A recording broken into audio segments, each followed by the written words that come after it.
ঐশিকা, ঐশিকা তুমি কেন এত উতলা হচ্ছ? আমি তোমাকে বলছি, দেখো আমাদের মহারাজ বিপদ মুক্তই থাকবেন। অকারণ তুমি চিন্তা করছো, চোখের জল মুছো। তুই কি করে একথা বলছিস গৌরকে? আমার তো ভাবতেও খুব দুশ্চিন্তা হচ্ছে। এরকম একটা অশুভ লক্ষণ। আচ্ছা, এটা তো একটা সামান্য দুর্ঘটনা মাত্র ঐশিকা। না গৌরকে, এটা কোনো সামান্য দুর্ঘটনা নয়। বিবাহিতা নারীর হাত থেকে সিঁদুরের পড়ে যাওয়া, এই কথা ভাবতেও তো আমার। মা, তুমি কাঁদছো কেন? তুমি তুমি এখন এখান থেকে যাও কনা। কেন তুমি কাঁদছো আর আমি চলে যাব? কনা, কনা তুমি দেখছো না তোমার মায়ের কত কষ্ট হচ্ছে? তুমি মাকে। মা, তোমার মনে নেই হাত থেকে সিঁদুর পড়ে গেলে রাজিমা কি করতেন? তার মানে কনা, তোমার মনে আছে? আশ্চর্য, আমি তো একদম ভুলে গেছিলাম। ঠিক, আমি তো রাজিমার কাছেই শিখেছিলাম। এ ধরনের কোনো ঘটনা ঘটলে রাজিমা এক বিশেষ আচারের ব্যবস্থা করতেন। ওটার কথাই তো বলছি। চলো মা, চলো মন্দিরে চলো। চলো না।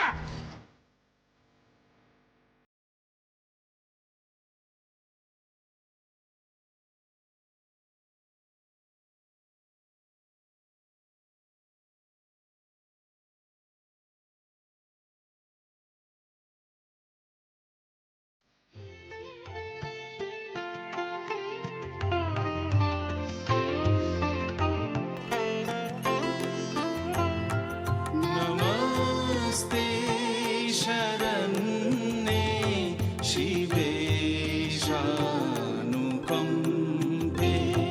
नमस्ते जगद्व्यापिके विश्वरूपे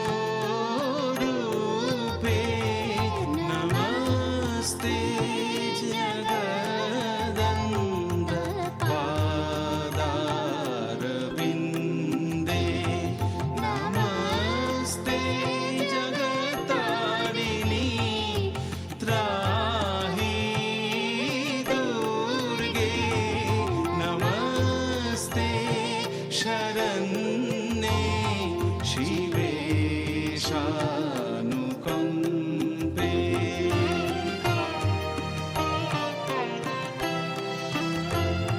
नमस्ते जगचिन्तमानसरूपे नमस्ते महायोगिनी गणरूपे नमस्ते सदानन्दनन्द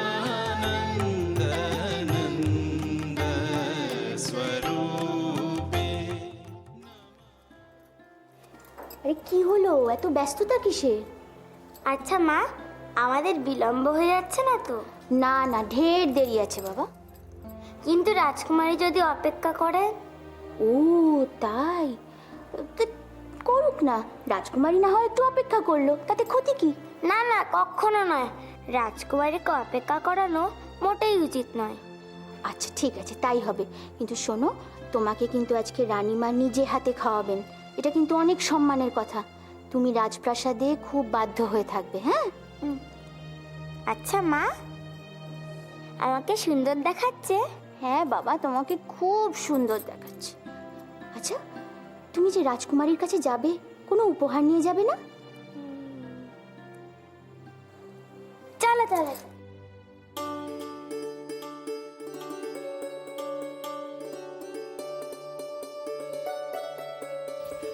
বাগান থেকে কখন ফিরলে রিদ্ধি? এই তো কিছুক্ষণ আগে। কিছু মনে করো না, আমার জন্য তোমাকে অনেকক্ষণ অপেক্ষা করতে হয়েছে। না না, আচ্ছা রানীমাকে সেজে গুজে কেমন লাগছে?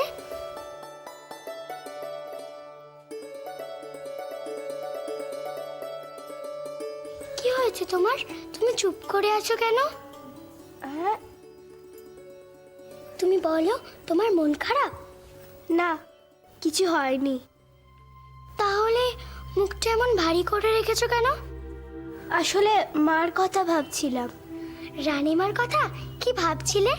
মা কত ভালো ভালো রান্না করতে পারে, আমি কিছুই পারি না। অত ভালো রান্না কেউ করতেই পারবে না। একটু আগে তার সুগন্ধ এই ঘরেও আসছিল। বাবা, তোমার আবার হঠাৎ করে রান্নার প্রতি এত উৎসাহ? হঠাৎ আর কি আছে, আমার অনেক দিনের স্বাদ। দারুণ দারুণ রান্না করব নিজের হাতে। আর মিহির সেই খাবার খাবে, তাই তো? কেন? আমি শুধু মিহিরের জন্য রান্না করতে যাব কেন? বারে, এটাও তোমাকে বুঝিয়ে বলতে হবে। সিংহলে সকলে জানে আগেরবার তুমি যখন অসুস্থ হয়েছিলে তখন মিহিরের সংস্পর্শে এসে তোমার জ্ঞান ফিরেছিল। আর তাই বলে আমি শুধু মিহিরের জন্যই রান্না করব? বাহ, খনার কিছু পরিবর্তন লক্ষ্য করছি। তুমি তাহলে এখন রান্না বান্নার বিষয় নিয়েও ভাবছো? তোমার মতো বিশেষ কন্যারা এসব সাধারণ বিষয় নিয়ে ভাবছে। বাহ, তোমার এই পরিবর্তন দেখে বেশ ভালো লাগছে আমার। স্নেহে অন্ধ হয়ে থাকা এই পরিবারের লোকজনের এতদিনে যে জ্ঞানচক্ষু ফুটেছে, তারা যে বুঝতে শিখেছে যে খনাও একজন নারী, আর তাকেও একদিন শ্বশুর বাড়ি যেতে হবে সংসার করতে। সুতরাং রান্না বান্নার মতো সাধারণ কাজগুলো তারও শেখা দরকার। তুমি কিচ্ছু চিন্তা করো না পিসি, দেখবে আমি সব রান্না শিখব। আর শিখে তোমার জন্য একটা মিষ্টি খাবার বানাবো। তুমি তো সবসময় রেগে থাকো আর রাগি রাগি কথা বলো। সেই মিষ্টি খাবারটা খেয়ে তুমি সবসময় মিষ্টি মিষ্টি কথা বলবে। খাবে তো পিসি?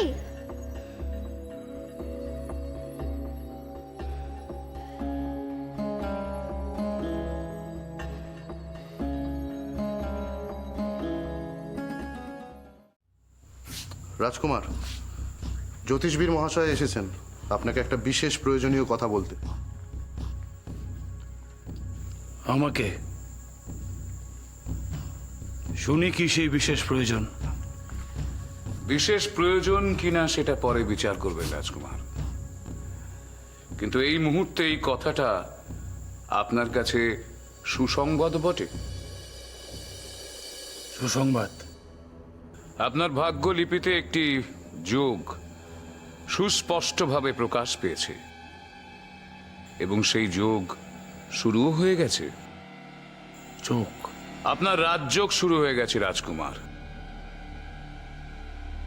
আপনি অদূত ভবিষ্যতে রাজা হতে চলেছেন। আপনার ভাগ্য কেউ আটকাতে পারবে না। আপনার মাথায় রাজমুকুট শোভা পেতে চলেছে, আর সেই পূর্ণ দিনটি আসার আর বেশি দেরি নেই। এ কথা আপনি এত জোর দিয়ে বলছেন কি করে জ্যোতিষবীর? সমস্ত গ্রহ নক্ষত্রের অবস্থান বিচার করে আপনার ভাগ্যের ওই দিকটা ইঙ্গিত করছে। রাজকুমার, বিধির বিধান কখনো খণ্ডায় না।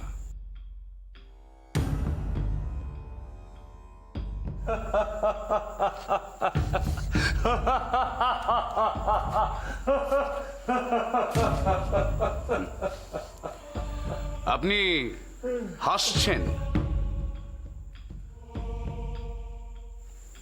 জ্যোতিষবীর, আপনার কথা শুনে যে তাই মনে হচ্ছে।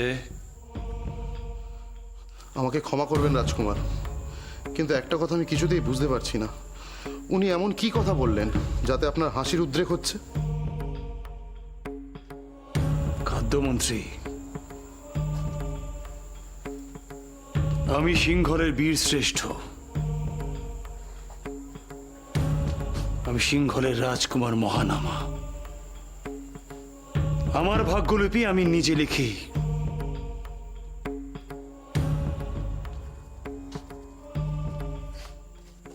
কোনো বিধাতা পুরুষ আমার ভাগ্য নির্ধারণ করতে পারে না। যাই হোক রাজকুমার, আপনার জন্য আরও একটি সংবাদ আছে।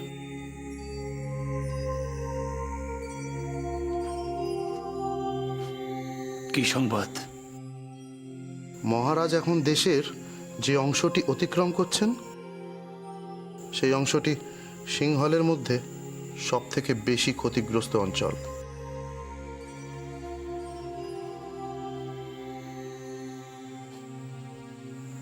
ক্ষতিগ্রস্ত মানে? হ্যাঁ রাজকুমার, ঝড়ে, জলোচ্ছ্বাসে, পিচ জ্বরে ওখানকার অনেক মানুষেরই প্রাণহানি হয়েছে। এমনকি এখনো পর্যন্ত অনেকেই গৃহহারা। সিংহলের মধ্যে ওই অঞ্চলটি সব থেকে বেশি দুর্দশাগ্রস্ত। আর ত্রাণের বিষয়েও অনেক মানুষের মনে ক্ষোভ জন্মেছে। তাই এখন দরকার ছিল একটুখানি স্ফুলিঙ্গের। কি বলতে চাইছেন পরিষ্কার করে বলুন মন্ত্রী। রাজকুমার, অরণ্যে যখন শুকনো ডাল আর শুকনো পাতা জমা হয় তখন দরকার হয় একটুখানি আগুন।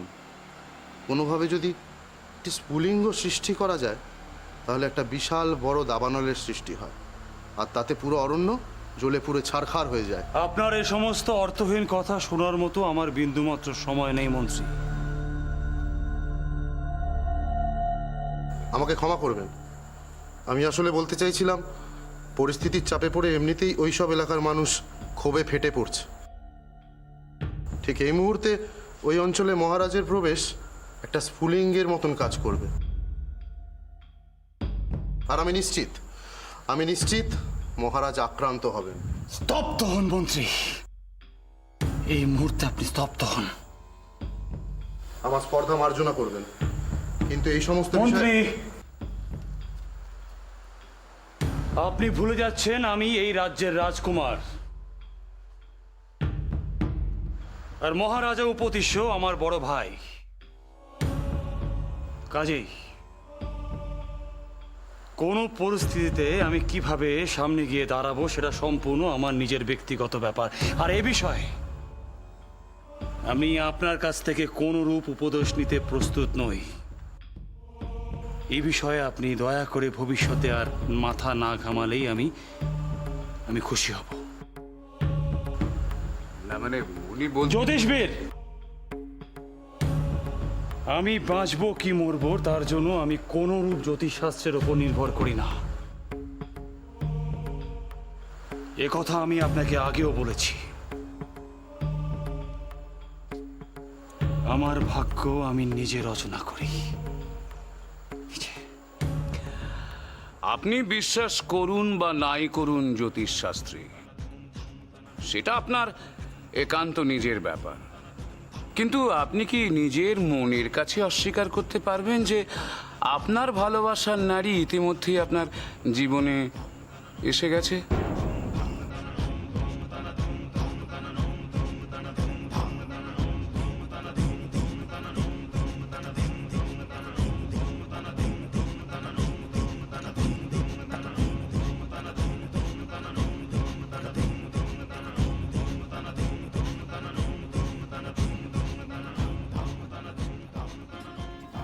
রানীমার হাতের রান্না সে একবার খেলে সারা জীবন মুখে লেগে থাকে। জানো রিদ্ধি, আমার একবার সে সৌভাগ্য হয়েছিল। সেই রান্না দেখে তার সুগন্ধেই তো আমার মন ভরে গেল। ওরম খাবার আর কোনোদিন আমি খাইনি। ঐশিকা, সে আবার রান্নার কি জানে? ঐশিকা তো সিংহলের রান্না কখনো শিখলই না। এই ব্যাপারে শ্রেষ্ঠ বলা যায় আমার মাকে। কত রকম রান্না যে তিনি জানতেন। তিনি হাতে ধরে ঐশিকাকে অনেক শেখাবার চেষ্টাও করেছিলেন, কিন্তু ঐশিকা সে পথেই হাঁটল না, ব্যাপারটাকে গুরুত্বই দিল না কোনোদিন।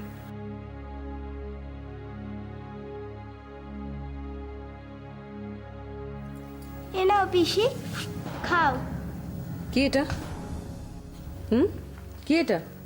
রান্না করবার পর তো ঠাকুরকে ভোগ দিতে হয়, তারপর সবার থেকে যে বড় তাকে দিতে হয়। তুমি তো সবার থেকে বড়, তাই মা বলেছে সবার আগে তোমাকে দিতে।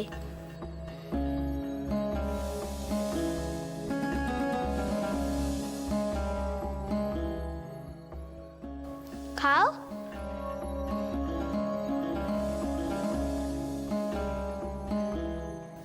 খুব ভালো হয়েছে, তাই না? হ্যাঁ, ভালোই হয়েছে।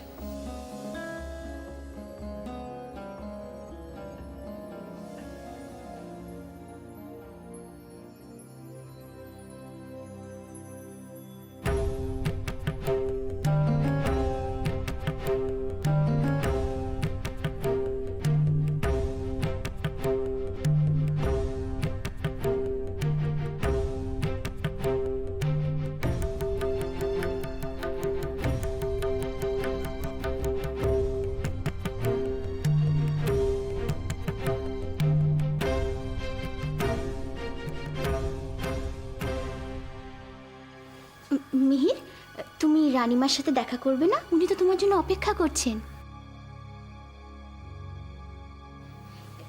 রাজুদি, আমরা একটু রানীমার সাথে দেখা করে আসি। উনি কোনো কাজে ব্যস্ত নেই তো? না না, কোনো কাজে ব্যস্ত নেই।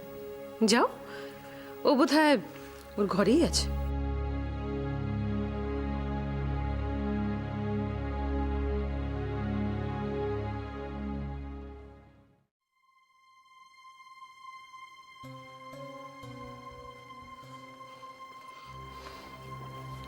আপনি আমাকে আর রহস্যের মধ্যে রাখবেন না। আমি আমার মনের উদ্বেগ আর চেপে রাখতে পারছি না। কি বললেন? ভালোবাসার নারী? দেখুন, আমি মানুষের ভাগ্য বিচার করি। অনেক মানুষের অনেক গোপন তথ্যই আমার জানা আছে, কিন্তু সেগুলো কি প্রকাশ করা উচিত? সেগুলো তো কারুর না কারুর জীবনের অতি গোপনীয় প্রসঙ্গ, তাই না? দেখুন, এখানে কিন্তু আমি আপনাকে নিয়োগ করেছি। আপনি কি সে কথা ভুলে যাচ্ছেন? ভুলিনি। জ্যোতিষবীরের স্মৃতিশক্তি অত খারাপ নয়। মানুষের ভবিষ্যৎ বর্তমান যেমন তার ঠোঁটের গোড়ায়, তেমনি ওই স্মৃতিতে আমি সব যত্ন করে লিখে রাখি। তার মানে? আপনি তো রাজকুমারের কাছের মানুষ। অনেক দিন ধরে এই রাজপ্রাসাদে আপনার যাতায়াত। আচ্ছা, আপনি কি বুঝতে পেরেছেন রাজকুমারের প্রকৃত চরিত্র কি? আপনি কি বলতে চান? হতে পারেন রাজৌধি বুদ্ধিমতী, রাজনীতিতে পারদর্শী, কিন্তু রাজকুমারের বুদ্ধির পরিমাণটা আপনি কল্পনাও করতে পারবেন না। তিনি কখন কোন পরিস্থিতিতে কি সিদ্ধান্ত নেন, তার চিন্তার গতি প্রকৃতি কি, তা সাধারণ মানুষের বোঝার বাইরে। অনেকটা সিংহলের সমুদ্রের মতন। ওপর থেকে দেখে মনে হয় শান্ত অগভীর, কিন্তু আদৌ তা নয়। ওই সমুদ্রেই লুকিয়ে আছে বিপদ।